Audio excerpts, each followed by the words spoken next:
અને તમારું સ્વાગત કરું છું મારા કિચનમાં। શ્રાવણ મહિનો ચાલુ થઈ ગયો છે અને આપણે હવે ફરાળી રેસીપી બનાવવાના છીએ।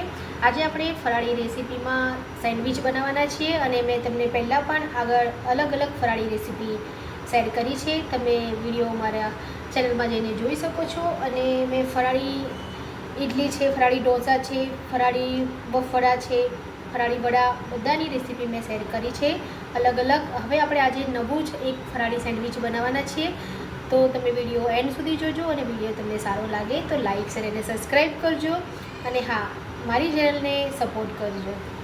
આજે આપણે એકદમ સરસ અને ટેસ્ટી ફરાળી સેન્ડવિચ બનાવવાના છીએ, તો ઝટપટ બની જાય તેવી। તો ચાલો આપણે એની શરૂઆત કરી લઈએ। તો સૌથી પહેલાં આપણે એની ચટણી બનાવી લેવાના છીએ।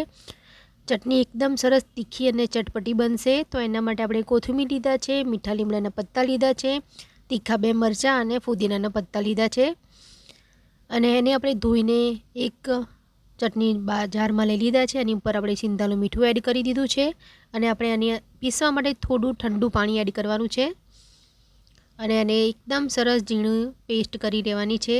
અને હા ફ્રેન્ડ, તમારે આની અંદર સિંગદાણા, પછી ટોપરાનું છીણ કે બીજું કંઈ એડ કરવું હોય ફરાળમાં ખાઈ શકાય એવું તો તમે અંદર એડ કરી શકો છો, પણ મેં અત્યારે નથી કર્યું। તીખી ચટણી બહુ સરસ લાગે છે એટલે આપણે અત્યારે બીજું કંઈ નથી એડ કર્યું।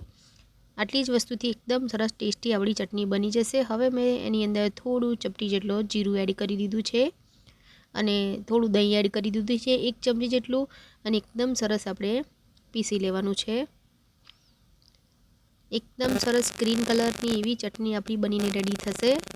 તો તમે જોઈ શકો છો ફ્રેન્ડ, એકદમ સરસ આપણી ચટણી બનીને રેડી થઈ ગઈ છે। હવે આપણે એને એક બાઉલમાં કાઢી લઈએ અને આને આપણે ફ્રીજમાં થોડી વાર માટે ઠંડી થવા માટે મૂકી દઈશું। અને હવે આપણે સેન્ડવિચનો મસાલો બનાવી લઈશું। તો એના માટે જ આપણે એક નાનું મિક્સર જાર લીધું છે, એની અંદર તીખા મરચાં, આદુ અને મીઠા લીમડાના પત્તા લઈ લીધા છે, થોડા સિંગદાણા લીધા છે અને આપણે આને એકદમ સરસ ક્રશ કરી લઈશું। અને મેં બોઇલ કરેલા બટેકા લીધા છે,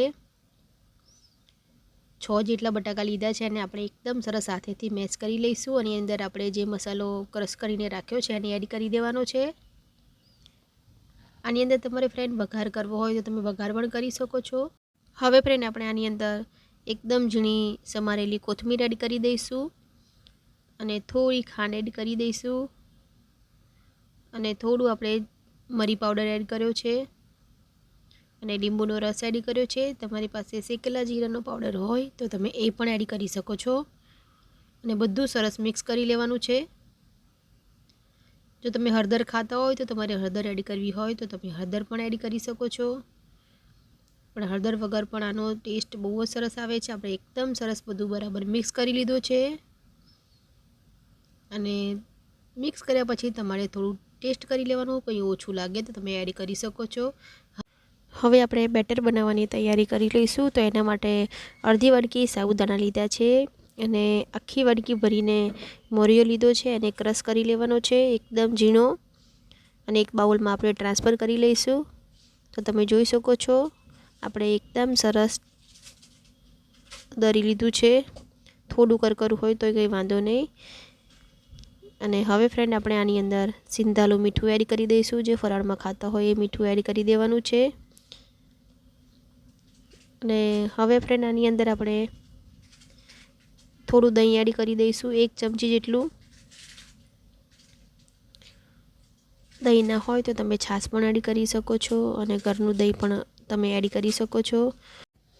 અને હવે બધું સરસ બરાબર મિક્સ કરી લઈએ અને થોડું જરૂર પડે એટલું પાણી એડ કરતું જવાનું અને આપણે ઇડલીનું બેટર જેવું બનાવીએ છીએ એવી રીતનું આપણે બેટર રેડી કરવાનું છે।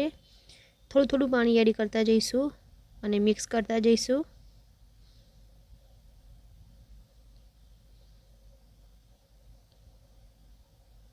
તો આપણે સરસ બેટર બનાવીને રેડી કરી દઈએ।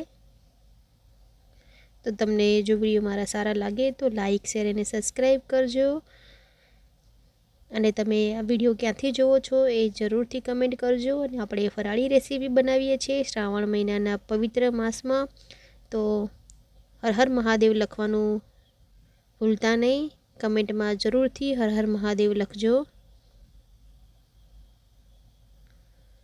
તો તમે જોઈ શકો છો આપણે દહીંને પાણી અને સરસ મિક્સ કરી લીધું છે. એકદમ ફ્લફી જેવું બેટર આપણું બનીને રેડી થઈ ગયું છે. આપણે આવું બેટર રાખવાનું છે.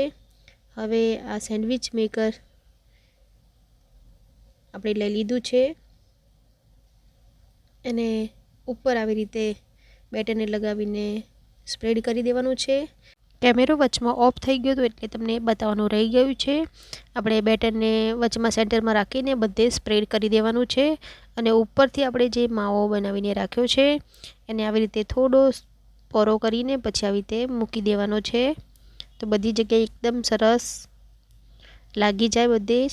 અને આપણે માવાને થોડો વધુ જ એડ કરવાનો છે, એકદમ ઓછું નથી એડ કરવાનો, તો માવાનો પણ એકદમ સરસ ટેસ્ટ આવે અંદર.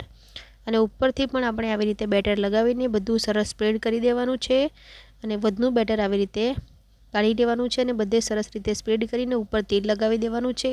આજુબાજુનું તમે દબાવશો એટલે વધનું બેટર બધું બહાર નીકળી જશે. પણ આપણે એને ચક્કુથી એકદમ સરસ ક્લીન કરી દેવાનું છે, કારણ કે આપણે ગેસ ઉપર ગરમ કરીએ છીએ એટલે બળી ના જાય આજુબાજુનું. એટલા માટે આપણે કાઢી લેવાનું છે અને એકદમ સરસ ધીમા તાપે 5 મિનિટ જેટલો ટાઈમ લાગશે આને એકદમ સરસ ક્રિસ્પી બનતા. તો આપણે ધીમા તાપે એકદમ સરસ થવા દેવાનું છે બે સાઈડ પર, અને એકદમ સરસ આપણી સેન્ડવિચ બનીને રેડી થશે. તો તમે જોઈ શકો છો બંને બાજુ આપણે એકદમ સરસ શેકી લેવાનું છે. એક બાજુ થઈ ગયું છે, હવે બીજી બાજુ પણ આપણે શેકી લઈશું. એકદમ સરસ શેકવાનું છે, ધીમો ગેસ રાખવાનો છે, ફાસ્ટ ગેસ નથી રાખવાનો, નહીં તો બળી જશે આપણી સેન્ડવિચ. તો આપણી સેન્ડવિચ રેડી થઈ ગઈ છે. 5 મિનિટ જેટલો ટાઈમ પણ થઈ ગયો છે અને બંને બાજુ એકદમ સરસ ગોલ્ડન બ્રાઉન જેવી થઈ ગઈ છે. હવે આપણે આને લઈ લઈએ અને સાઈડમાં જે ભાગ તમને દેખાય છે વધનો એ કાઢી લેવાનો છે અને સેન્ડવિચને આપણે કટ કરી લઈએ. તો તમે જોઈ શકો છો એકદમ સરસ ઉપરથી ક્રિસ્પી અને અંદરથી માવાવાળી સોફ્ટ એવી સેન્ડવિચ આપણી બનશે. આપણે આને કટ કરી લઈએ.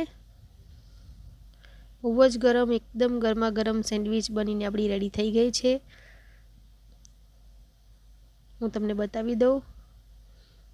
તમે જોઈ શકો છો એકદમ સરસ આપણી સેન્ડવિચ બનીને રેડી થઈ ગઈ છે. બહુ જ ગરમ છે. ગરમા ગરમ સેન્ડવિચ આપણે હવે સર્વ કરી લઈએ ચટણી સાથે.